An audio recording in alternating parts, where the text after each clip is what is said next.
Hi. How to develop situational awareness. Anyone who has seen The Bourne Identity might be interested in the notion of situational awareness. There's a scene toward the beginning of that film where Jason Bourne is trying to work out his identity.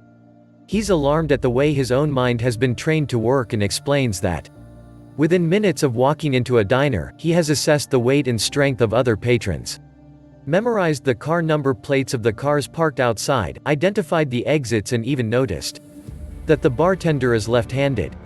This kind of training really does exist among intelligence officers and military personnel. It's called situational awareness, and it essentially involves being able to quickly and easily identify key facts about your surroundings.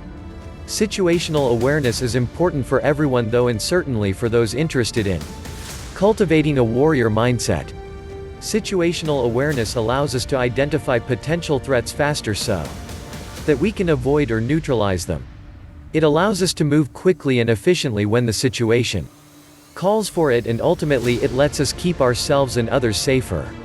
Problem is, most of us have our mind on other things like our office, Angry Birds, debt, relationships, and the girl at the office with the short skirt. How do we get our mind back in the game and start paying attention to the things that matter to us and to those we care about? The OODA loop. In the Excellent Art of Manliness article, writer Brett McKay describes a method used by Air Force fighter pilot, military strategist John Boyd. OODA is a 4-step process that tells us to observe, orient, decide, act. First then, you must observe. This means that you mustn't completely relax and kick your feet up.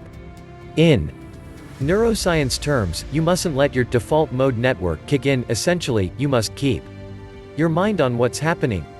You should be relaxed, yes, but also alert. Position yourself in any room in such a position that you can see the maximum number of people, and avoid letting people get the jump on you.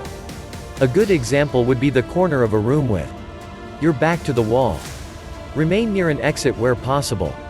The next step is to orient, which in this context means looking for specific things. Establish a baseline by thinking about the normal behavior and conditions for a certain area. Look out for examples of deviation from this norm. Does someone look uncomfortable? Is someone inappropriately dressed? Is there a noise that shouldn't be there? Next, decide whether or not to act and how to act. Have a plan of action and do not hesitate. Trust your instinct at this stage, and if in doubt, practice caution. Someone acting suspiciously or potentially violently? Try moving away from them, or alerting them to security. Find an area has an unusual vibe? Then get your family out of there.